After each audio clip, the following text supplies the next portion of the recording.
Et bienvenue à tous, bienvenue dans cette nouvelle vidéo. Si vous êtes vous aussi en train de galérer sur League of Legends, vous n'arrivez pas à monter, vous trouvez les champions trop difficiles à jouer, trop mécaniques, bah écoutez, vous êtes au bon endroit. Aujourd'hui, je vais vous présenter un champion qui est très facile à jouer, qui mérite vraiment pas énormément de pratique. Vous n'aurez pas besoin de vous entraîner comme un fou et pourtant vous pourrez monter très très vite et très rapidement en suivant mes petits conseils.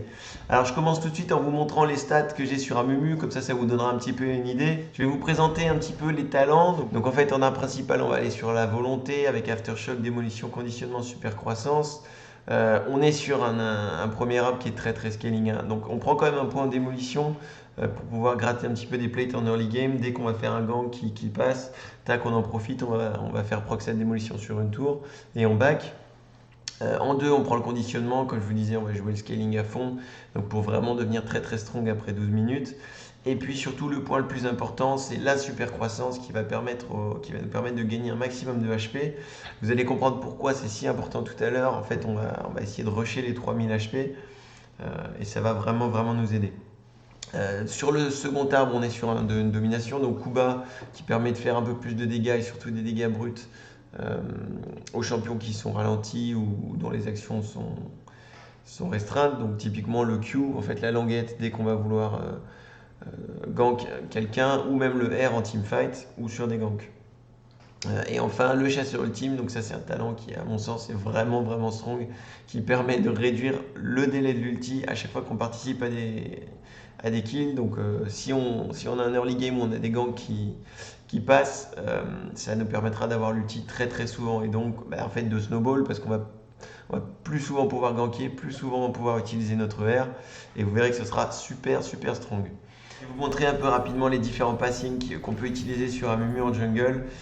Si vous avez une petite expérience de la jungle, vous verrez que c'est très très très important. C'est vraiment ce qui va faire la différence entre un bon jungle, entre un jungle silver et un jungle plus haut elo, gold, platine ou même diamant. Après, au-delà de diamant, les joueurs commencent à connaître vraiment les passings. Ce qui va faire la différence, je pense, ce sera plutôt la façon dont ils vont les utiliser en fonction de leur match-up. Alors, sur un Mumu, vous avez donc deux possibilités.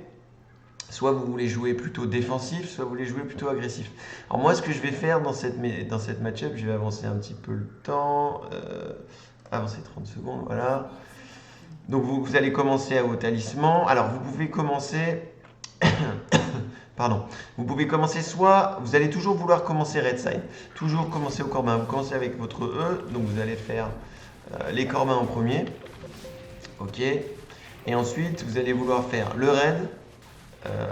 Alors je ne sais pas si je vais tout faire dans la vidéo, hein, mais vous allez pas smite évidemment. Donc là sur le raid, vous prenez le Z en deux, vous faites le raid. Je vais passer en accéléré, hein. Vous faites le raid, en général vous voulez le smiter. Ensuite vous allez faire les golems. Et bizarrement, alors ça c'est un peu un truc surprenant avec cette match-up, c'est que après les golems, ce que vous allez vouloir faire c'est back. Back. Donc on va le faire, je vais vous montrer comme ça, vous aurez vraiment le passing complet. Là vous pouvez utiliser une potion, de toute façon vous allez back donc c'est pas très grave. Ok, donc vous allez back, ensuite on va acheter deux items, donc en fait on va revenir avec une pink ward et l'autre item jungle, la machette, et vous allez directement aller de l'autre côté. Alors l'intérêt de faire ça, c'est que vous allez vraiment avoir un passing qui est optimal par rapport à la façon dont la jungle est construite en saison 10. C'est-à-dire que les camps respawnent très très vite et vous, ce que vous allez vouloir faire, c'est aller le plus vite possible.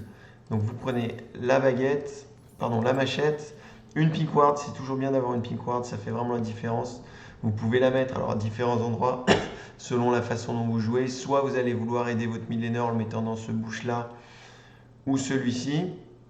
Vous pouvez aussi l'utiliser au dragon, vous pouvez le mettre au tribouche pour votre botlane. Voilà, donc ensuite, sur le passing, vous allez vouloir faire les loups. Et normalement, à la sortie des loups, vous allez... Alors là, faut pas smite, hein. À la sortie des loups, vous allez vouloir faire le crabe. Alors là, il faut faire attention, il faut toujours regarder, donc ça c'est un peu les bases de la jungle, je ne repasse pas là-dessus. S'il y a besoin, je pourrais faire une autre vidéo là-dessus, il n'y a pas de souci. Là, vous allez peut-être vous retrouver à devoir contest le corbin. Enfin, pardon, le crabe. Donc si vous avez le jungler d'en face qui vient pour le contester, là il faut que vous soyez malin. Vous regardez un peu votre top lane et votre mid lane, vous regardez qui a la priorité. Euh, Vous regardez évidemment le match-up que vous avez en jungle et en fonction, ben, vous pourrez aller prendre le crabe ou pas. Si vous pouvez pas, si vous avez, je sais pas, un Lee Sin, une Elise, un champion qui est fort en early game, c'est pas grave, vous n'allez pas faire le corbin et là vous allez vouloir faire ces deux camps-là. Alors je vais vous montrer tout de suite une petite technique pour le faire. Euh, Vous pouvez le faire en early game, c'est un peu risqué, ça dépend de vos PV, ça dépend de si vous avez le smite. Là on a tous nos PV, on a le smite, donc on va le faire, c'est assez facile.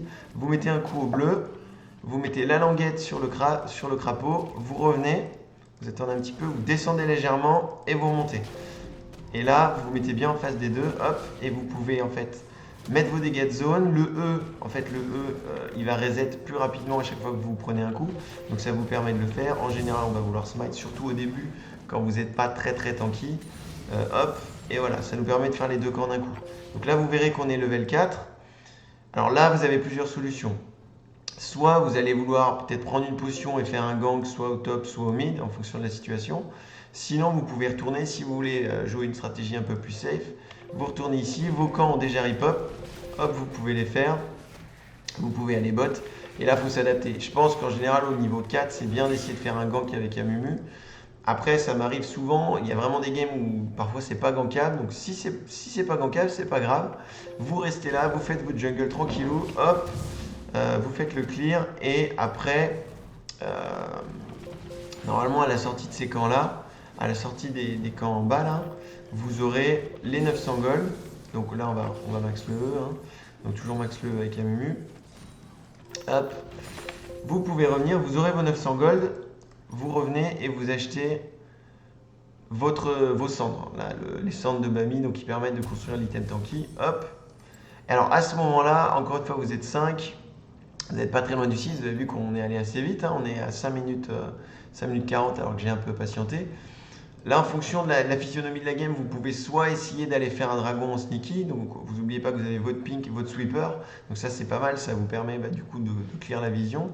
En plus à Mumu, donc si vous êtes côté blue side, c'est assez facile parce que vous arrivez par derrière, vous avez même la plante que vous pouvez casser pour prendre la vision. Ou alors vous allez sauter directement, hop, et vous mettez soit le sweeper, soit la ward. La pink ward, ça peut être pas mal de la mettre ici. Hop, dans ce coin-là, comme ça, en général, la botlane ne va pas la voir.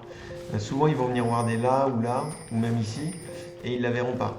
Donc vous voyez là, on est un peu en galère, mais normalement ça passe à niveau 5, il n'y a pas de problème. Donc voilà, si vous ne pouvez pas vraiment gank en early game, vous allez faire un sneaky Drake, hop, et voilà. Alors, ce qui aurait pu se passer, donc si vous êtes du côté raid, vous faites le même passing, hein, vous commencez ici à vos corbins, vous faites le raid, hop, vous allez faire vos golems, vous revenez, vous faites la même chose en bas. Ce qui est pas mal, alors ce qui peut être pas mal, on va se remettre full life, hop. Si vous êtes côté blue side, il y a une autre stratégie qui existe, alors qui est plus difficile à faire quand on est red side, mais quand on est blue side, c'est faisable. Tout dépend aussi de l'elo auquel vous jouez. Jusqu'en platinium, en général, ça va passer quasiment à tous les coups. Si vous êtes plus haut, ce sera plus difficile parce qu'en fait, en général, les junglers vont ward. Mais vous commencez ici, donc là, vous êtes level 1. Vous allez invade. En général, vous attendez, vous le faites autour d'une minute. Vous regardez quand même qu'il n'y ait personne ici. Vous passez comme ça. Tac. Et en fait, vous allez invade le jungler d'en face en faisant sa jungle. Donc la plupart des jungles Astello la plupart des jungles vont commencer à leur bleu pour avoir le pool de la botlane. Donc vous faites ces deux camps-là. Vous faites le corbin que vous allez faire très vite au level 1, juste avec le E. Vous faites le raid. Et en fait, quand vous passez là, donc sur vos premiers passages, normalement vous avez la ward. C'est au premier bac que vous achetez le brouilleur. Donc au premier passage, vous aurez la ward, vous la mettez dans ce bouche là. Et ça vous permet, une fois que vous avez fait le raid, d'ensuite, donc là vous imaginez en fait toute votre jungle va être vide. Vous retournez et vous allez pouvoir faire votre bleu. Et en fait, l'idée c'est que l'autre jungler, quand il aura fait ses 3 camps, il va vouloir aller faire sa deuxième partie de jungle. Et quand il va arriver ici, vous aurez votre ward, vous allez le spot. Donc ensuite, vous allez arriver là, vous faites votre bleu, vous faites vos loups. Et ensuite, vous pouvez clear votre red side et même éventuellement aller chercher le carapateur. Vous aurez assez de vie, donc il n'y a pas de problème. Donc ça, c'est vraiment, vraiment une technique qui est pas mal du tout. Si vous êtes blue side, alors, il faut quand même être prudent. Il faut faire gaffe à ce que ça soit pas wardé. Et si jamais c'est wardé, ou si jamais vous rencontrez le top laner, vous backez tout de suite et vous retournez à vos corbins pour faire le passing standard. L'idée, c'est que si vous arrivez à faire ça, si vous prenez les corbins, le raid, et ensuite vous revenez, vous clearez votre jungle, le jungler d'en face, il aura que deux choix en fait. Soit, une fois qu'il arrive là, il va vouloir gank, mais du coup, ce sera un gank forcé qui ne sera pas toujours idéal. Soit, il va vouloir... Alors ça, ce sera plutôt les bons junglers, mais honnêtement, au moins jusqu'en plate, il n'y en a pas beaucoup qui vont le faire. La bonne réaction qu'il devrait avoir là, c'est d'aller à notre aide. Mais le truc, c'est que s'il va à votre aide, déjà vous le verrez parce il va perdre du temps, il va être obligé de passer au mid et en plus vous avez votre ward. S'il va à votre aide, et ben vous décalez tout de suite à votre aide, vous pingez hard et normalement vous avez la bot lane et le mid lane pour vous aider. Donc a priori, même si c'est un jungler qui a l'avantage un peu sur vous, en tout cas en early game, un Lee Sin ou autre, il n'y aura pas de souci, normalement vous arriverez à le bloquer parce que votre team sera là. Voilà, voilà. Alors, je vais tout de suite passer au build. Donc, alors, au niveau du build, en général, alors, l'idée, c'est de faire un build full tank. Moi, je le joue vraiment full tank. Ça sert à rien de faire de l'AP, en fait, sur un Mumu. Un Mumu, c'est vraiment pas un champion qui a besoin forcément d'avoir de l'AP. Alors, beaucoup me contrediront, c'est un gameplay où vous allez me dire, mais en fait, si j'ai pas d'AP, je peux tuer personne. Alors déjà, c'est pas vraiment le but, vous êtes là pour supporter votre équipe, mais surtout, vous serez surpris, vous serez vraiment, vraiment surpris. Le build d'un Mumu full tank, il fait finalement assez mal, et vous verrez que c'est super, super utile. Alors ce que vous allez vouloir faire, c'est prendre l'item jungle tank en premier item, ok? Une fois que vous avez fait votre premier item, alors là où mon build est un peu différent, c'est inspiré sur des challengers. Donc c'est des challengers que j'ai vu jouer comme ça. Et en fait, en le testant, je trouvais que c'était vraiment, vraiment super strong. Vous allez jouer armure de Warmog en deuxième item. Donc directement après votre item jungle. Alors évidemment, vous pouvez prendre les bots entre temps en fonction de... Il faut au moins prendre les bots rang 1. Les bots rang 2, bon, ça dépendra un peu de la game. Vous pouvez les prendre plus ou moins tôt dans la game en fonction de comment la game se passe. Si vous avez par exemple un jungler en face qui est AD et qui snowball très rapidement, vous allez vouloir prendre le tabi le plus vite possible. Si ce n'est pas le cas, vous pouvez partir sur des HP et il n'y aura pas de souci, vous serez quand même tanky. Donc en fait, vous allez prendre le titan cendré et en deuxième, vous allez prendre l'armure de Warmog. Alors, pour ceux qui ne connaissent pas très bien l'armure de Warmog, vous voyez là, il y a un passif, c'est en fait le cœur de Warmog. Si vous avez au moins 3000 PV, ça vous régène la vie super rapidement. Alors, vous allez voir, je vais ajouter des PO. On va le faire. Attendez, hop, on va ramener le petit Amumu à la base.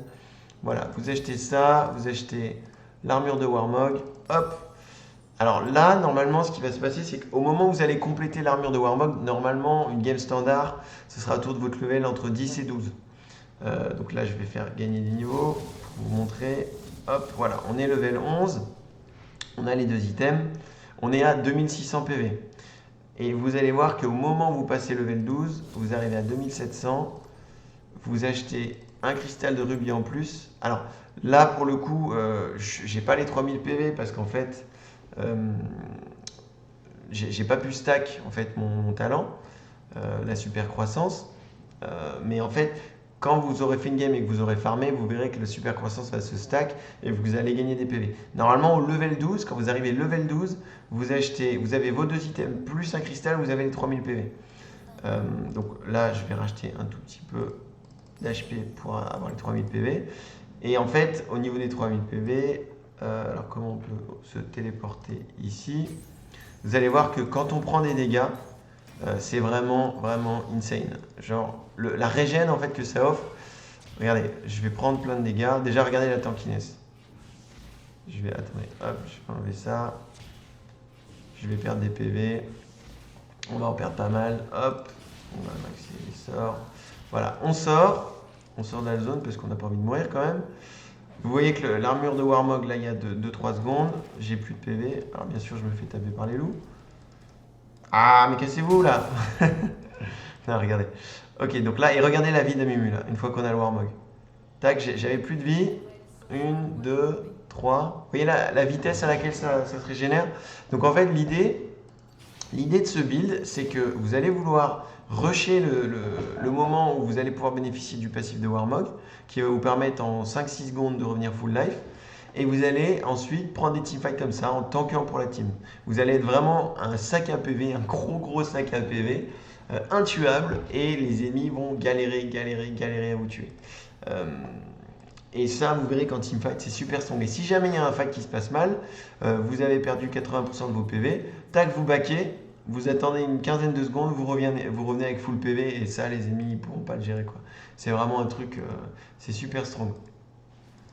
Alors, ça, c'est pour un petit peu le principe. Alors après, sur les prochains items, une fois que vous avez les deux, vous allez faire en fonction soit de l'armure, soit de la MR, en fonction de la game. Donc vous avez un tank en face, vous allez pouvoir partir sur de l'armure. Alors en armure, il y a deux items qui sont vraiment forts. Vous avez soit la cote épineuse qui vous permet d'avoir de l'anti-heal par l'armure roncière. Donc si vous avez une game où vous avez besoin d'anti-heal, typiquement vous avez, je sais pas moi, un Mundo, vous avez vraiment des personnages qui se heal beaucoup, vous allez prendre l'anti-heal. Si vous n'avez pas besoin forcément d'anti-heal, moi il y a un item que j'aime bien, c'est le cœur gelé. Vous avez déjà beaucoup de PV, donc ça vous donnera beaucoup de mana, ça vous donnera de la CDR et ça réduit la vitesse d'attaque de tous les ennemis. Donc c'est pareil, si vous avez beaucoup d'ennemis en fait autour de vous, ce qui est souvent le cas avec Amumu, parce qu'on va chercher à mettre un R sur le maximum de personnes, vous partez sur cœur gelé. Et puis le troisième item que je fais un peu moins souvent, ça peut être le Randouin qui est bon contre les personnages qui font du critique. Donc si vous voyez beaucoup de lames d'infini en face, ou en tout cas beaucoup de champions qui dépendent un peu des dégâts critiques, vous allez prendre Randouin. Donc ça c'est les trois options en armure. Et après, si vous avez plutôt des champions AP en face, ou plutôt un mec AP qui est en train de snowball, là vous partez soit sur le masque abyssal, soit sur le casque adaptatif. Après, un peu en fonction, donc le casque adaptatif c'est mieux s'il y a des dégâts qui reviennent. Donc c'est souvent les mêmes dégâts, typiquement une Cassiopeia ou alors un Carthus par exemple. Sinon le masque abyssal qui est pas mal lui plutôt quand vous avez un allié qui est en train de snowball. Donc vous prenez ça en troisième item et donc un allié AP évidemment. Et vous voyez les champions ennemis proches subissent des dégâts magiques augmentés de 15%. Donc ça va augmenter de 15% les dégâts de votre teammate aussi. Donc c'est super strong. Voilà. Et après, en fonction, donc soit vous faites plus d'armure, soit vous faites plus de MR pour vous adapter. En dernier item, après, soit vous pouvez aller chercher le lithoplastron si vous voulez vraiment avoir beaucoup de PV, c'est pas forcément nécessaire. Vous pouvez essayer de faire un Zonia si vous voulez avoir vraiment être playmaker et vous arrivez, dès qu'ils vous descendent très bas en vie, vous mettez le Zonia. Gloire du Juste qui peut être pas mal aussi pour essayer d'aller catch les ennemis, ça vous donne un petit sprint. Et très rarement, moi je vais aller faire un Liandry, mais bon. Voilà, c'est vraiment très limité. C'est vraiment là le cas où notre team manque de damage qu'on va essayer de faire un Liandry. En tout cas, il ne faut pas oublier le core build. Donc l'item jungler, vous mettez vos bots. J'ai pas trop parlé des bots, mais globalement, vous allez prendre le Tabi Ninja en early si vous avez beaucoup d'AD en face, ou tout simplement si la team en face a beaucoup d'AD. Sinon, plutôt les Mercury si vous voyez qu'il y a beaucoup de CC. On va rarement prendre d'autres items sur Amumu. Ce sera soit l'une, soit l'autre. Voilà au niveau du build, donc j'espère que c'est complet. Je suis FK. Voilà. Ensuite, je vais faire un petit passage sur la partie gank. Donc, comment gank quand vous êtes Amumu. Là, je vais passer rapidement. Il n'y a pas énormément de choses à savoir. Alors, le petit truc en plus, c'est de ne pas forcément mettre vos Q tout de suite. En fait, vous avez deux choses. Soit l'ennemi n'a pas la vision sur vous, par exemple là c'est le cas. Donc vous pouvez mettre une bandelette facilement. Typiquement, hop, voilà, j'arrive et je la rate. Parfait. Bon, mais vous avez compris, dès qu'ils n'ont pas la vision, vous pouvez mettre votre bandelette et toucher à tous les coups. Attendez, je vais essayer parce que quand même. Voilà, j'ai réussi. Et là, vous activez votre Z et vous mettez vos E. Et après, l'autre solution, c'est si vous arrivez et qu'ils ont la vision. Là, par contre, vous allez vouloir attendre en fait le moment. Vous n'allez pas vouloir mettre votre languette tout de suite. Tout dépend du champion que vous avez en face. S'il a quelque chose pour se défendre, typiquement une Syndra qui peut vous cancel ou autre, vous allez vouloir vous rapprocher un maximum. Si vous arrivez à être suffisamment prêt, vous mettez votre R. Et ensuite, une fois qu'il est stun avec le R, là seulement vous mettez le Q. Okay. Si vous n'avez pas de R, le mieux, donc ça peut être d'attendre un peu, il ne faut pas trop attendre, mais il faut toujours être un peu, c'est toujours un peu situationnel. Si vous voyez que vous pouvez le coincer proche d'un mur, vous vous mettez comme ça légèrement en diagonale et là il ne peut pas l'esquiver. Il y a très peu de chances qu'il l'esquive. S'il est au milieu de la lane, vous allez vouloir mettre le Q, mais il aura plus de facilité à l'esquiver. Voilà pour la partie gank, bon c'est assez limité. Je vous ai montré un petit peu les tricks au niveau du farming. Donc il y a ce trick là qui fait gagner vraiment pas mal de temps. Je vais vous le remontrer rapidement. Donc vous arrivez à votre bleu, donc que ce soit de ce côté ou l'autre, vous mettez un coup à votre bleu, ensuite la languette sur le deuxième, vous revenez au milieu, vous attendez une petite seconde, vous remontez et vous redescendez. Et une fois qu'ils sont bien collés comme ça, vous vous mettez bien face aux deux et vous pouvez mettre votre... Et vous verrez que ça vous fait gagner beaucoup de temps. En termes de farming, c'est vraiment pas mal. Voilà, on en arrive enfin à la fin de cette vidéo. Donc, je vous fais un petit récap très rapide sur le build. Donc, vous voulez avoir votre Warmog. Donc, vous regardez votre Warmog et vos Titans cendrés. Ce sont les deux items core qui sont vraiment super importants. Une fois que vous les aurez, donc évidemment, il faut vos bots, soit Tabi Ninja, soit Mercury, en fonction de la, on va dire, la physionomie de la game. S'il y a plutôt des CC, plutôt des dégâts physiques. Ensuite, en troisième item, là, ce sera vraiment à vous de vous adapter. Est-ce qu'en face, vous avez plutôt des mecs qui font des dégâts magiques ou plutôt des dégâts physiques? En fonction de ça, vous adapterez. Donc, je vous ai présenté un petit peu tout ça avant. Là, voilà, je vous prends juste un exemple final de build. Donc, on a nos deux items. On rajoute un cœur gelé, un masque abyssal. Et puis, en dernier, on peut prendre un Zonia, on peut prendre une gloire du juste, éventuellement un Liandry en fonction de ce que vous voulez, ce qui vous manque. Est-ce que c'est plutôt de l'engage? Est-ce que c'est plutôt du sustain en teamfight? Ou est-ce que c'est tout simplement plus de HP ou plus de dégâts? Le Liandry vous donnera plus de dégâts. Et vous verrez, alors même avec un build quasiment full tank comme ça, vous verrez que vous aurez quand même beaucoup de damage. Vous voyez là, il y a un Rise, level 16, moi je suis level 16. Je vais lui faire une engage, hop, je vous mettez le Q, le R, vous mettez un smite, regardez, il est déjà à 30% de PV. Donc si votre team elle est derrière, hop, vous pouvez le tuer très rapidement, quoi. Et pourtant, Rai, c'est un perso qui est assez tanky. Donc, si vous êtes sur des plutôt squishy, vous verrez qu'un ADC, vous pouvez quasiment le one-shot, même avec un build full tank. Voilà, j'espère que cette vidéo vous a plu. N'hésitez pas si vous avez des questions à les écrire en commentaire, je me ferai un plaisir d'y répondre. Si cette vidéo vous a plu, évidemment n'hésitez pas à lâcher un petit pouce bleu et à suivre ma chaîne. Donc j'essaierai de poster un maximum de vidéos avec du contenu intéressant. Et puis enfin, n'hésitez pas non plus à venir me voir en live sur Twitch. Donc c'est Wanted123lol, vous verrez l'adresse en bas dans la description de la vidéo.